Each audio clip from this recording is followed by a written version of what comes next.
चलिए आज हम लोग देखेंगे फंड बेस्ड अकाउंटिंग। एनपीओ में हम लोग subscription, balance sheet, receipt and payment account, income and expenditure account और फंड बेस्ड क्वेश्चन आज हम लोग को देखना है। बाकी सब हम लोग देख चुके हैं।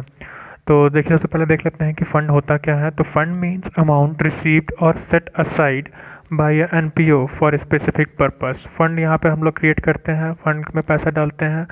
तो जो भी अमाउंट हम लोग को रिसीव हुआ या फिर जो भी पैसा हम लोग खुद से साइड करके रखे हैं, अलग से इसका एक अकाउंट बना के रखे हैं एनपीओ के द्वारा और किसी खास पर्पस के लिए, ठीक है। मतलब सिंपल है कि फ़ंड क्या है। तो फंड एनपीओ के द्वारा बनाया जाता है। या तो खुद का पैसा डालना है या तो फिर फंड के लिए अलग अलग पैसे आते हैं और ये जिस पर्पस के लिए बनाया गया है उस फंड का पैसा उसी काम में यूज़ होगा। नेक्स्ट है fund amount along with the income earned on the fund cannot be used for the purpose other than those which is received or set aside। तो फंड का अमाउंट यहाँ पे बताया गया है, उससे रिलेटेड अगर इनकम हो रहा है तो इनकम को उसी में जोड़ दीजिए और जो फंड से रिलेटेड जो भी इनकम आया है उसको जोड़ना है और उस पर रिलेटेड कोई खर्चा है तो उसी को उसी में से एडजस्ट करेंगे, ना कि कहीं और से। और भी किसी दूसरे नेचर का अगर एक्सपेंस है तो उसको हम लोग इस फंड से एडजस्ट नहीं करेंगे। आगे और डिटेल में देखते हैं इसको। तो इस तरह का कुछ फंड्स बनाया जाता है जैसे sports fund, prize fund, match fund, building fund, library fund etcetera. अभी जो हम लोग एग्जांपल के लिए अपने से देखेंगे वो देखेंगे मैच फंड का एग्जांपल। तो सबसे पहले देख लीजिए, मान लीजिए कि हम लोग ने पहले से ही मैच फंड बना रखा था। तो मैच फंड का ओपनिंग बैलेंस ले लीजिए। मान लीजिए पिछले साल भी आपके पास था तो उसका ओपनिंग बैलेंस आप लेके चलिए। जो शुरुआत में आपके पास मैच फंड था जितने रकम का था उसको ले लीजिए। अब इससे रिलेटेड अगर कोई इनकम आ रहा है, मान लीजिए कि आपको कोई नया डोनेशन मिला है और वो भी किसके रिगार्डिंग, तो मैच फंड के रिगार्डिंग, तो उसको यहाँ पे ऐड कर लेंगे हम लोग, डोनेशन फॉर मैच फंड। तो वो मैच फंड से ही रिलेटेड डोनेशन होना चाहिए, याद रखिएगा। कोई अदर डोनेशन यहाँ पर ऐड नहीं होगा। स्पेसिफिकली पता रहना चाहिए कि वो जो डोनेशन है वो मैच फंड के लिए ही मिला है, तभी यहाँ पर ऐड करेंगे। नेक्स्ट, सपोज़ कि हम लोग ना जो डोनेशन था, डोनेशन जो मिला या फिर जो फ़ंड हम लोग क्रिएट किए थे उसको हम लोग फ़ंड का पैसा को अपने पास ना रख के कहीं इन्वेस्ट कर दिए। तो इन्वेस्ट करने पे हम लोग उस पर कुछ इनकम अर्न हो जाएगा। सपोज़ कि हम लोग मैच फ़ंड को इन्वेस्ट कर दिए तो वो कहलाएगा मैच फ़ंड इन्वेस्टमेंट और उस पर हम लोग को इंटरेस्ट मिला है। तो वो इंटरेस्ट हमारे लिए हो गया क्या, income. Interest on match fund investment. Match fund investment जो था उसको हम लोग इन्वेस्ट कर दिए थे और उसको इन्वेस्ट करने पे हम लोग को क्या हो गया, उस पर इंटरेस्ट मिल गया जो कि इनकम है। तो इससे भी हमारा मैच फंड इंक्रीज़ कर जाएगा। नेक्स्ट है, मान लीजिए मैच हम लोग करा रहे हैं तो मैच करवाएंगे तो मैच का कुछ टिकट भी रखेंगे और टिकट को बेचने से भी हमारे पास पैसा आएगा। तो proceeds from sale of match tickets. तो मैच टिकट्स को हम लोगों ने बिकवाया और उससे हम लोग के पास कुछ पैसे आए, इससे भी हमारे पास पैसे आ गए। तो मैच का फंड जो था हमारा इंक्रीज़ हो गया। नेक्स्ट देख लेते हैं पैसे और कहाँ कहाँ जा सकते हैं। तो मैच एक्सपेंसेस कुछ कुछ होगा, जितना भी तरह का मैच एक्सपेंसेस हुआ होगा ड्यूरिंग द ईयर उसको ले लीजिए आप। और उसको हम लोग इनकम एंड एक्सपेंडिचर में नहीं दिखाएंगे क्योंकि इसके लिए हम लोग एक सेपरेट फंड बना रखे हैं। तो जो भी ऐड लेस करना है वो उस फंड से ही हो जाएगा।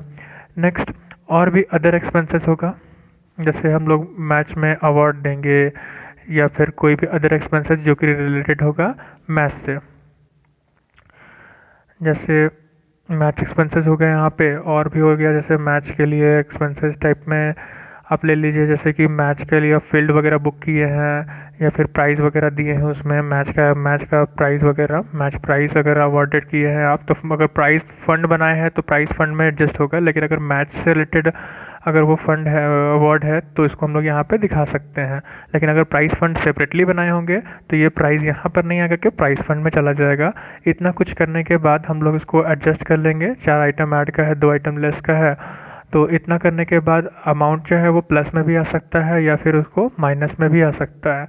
तो अगर मान लीजिए कि जो हमारा अमाउंट है वो प्लस में आ गया तो प्लस वाला अमाउंट को हम लोग कहाँ दिखा देंगे, shown in liability side of balance sheet. कहाँ दिखाएंगे हम लोग, अगर ये प्लस में आ रहा है तो shown in liability side of balance sheet, ठीक है। बैलेंस शीट के लायबिलिटी साइड में दिखाएंगे कौन सा अमाउंट को, प्लस वाला को। अगर सपोज़ वो अमाउंट जो माइनस में आ गया, इसका मतलब क्या हुआ, जितना हमारे पास फ़ंड था उससे ज़्यादा हमारे पास खर्चा हो गया। सपोज़ हमारे पास 10 लाख का फ़ंड था और भी पैसे वगैरह आया, उसे मिला के 15 लाख हुआ और कुल खर्चा हमारा 17 लाख हो गए। तो हम लोग का जो आंसर रहेगा वो आ जाएगा माइनस में। और वो माइनस क्या इंडिकेट करेगा कि हमारा फंड कम का था और खर्चे उससे ज़्यादा हो गए, तो उस तरह का बात अगर होगा तो उसको हम लोग दिखाएंगे कहाँ पर, तो उसको दिखाना पड़ेगा हम लोग को debit side of income and expenditure account. याद रखिए, अगर प्लस में आता है तो बैलेंस शीट के लायबिलिटी साइड में दिखाते हैं फंड को, ऐसे भी याद रखना है। लेकिन अगर नेगेटिव आ गया तो उसको दिखाना हम लोग को बैलेंस शीट की, सॉरी,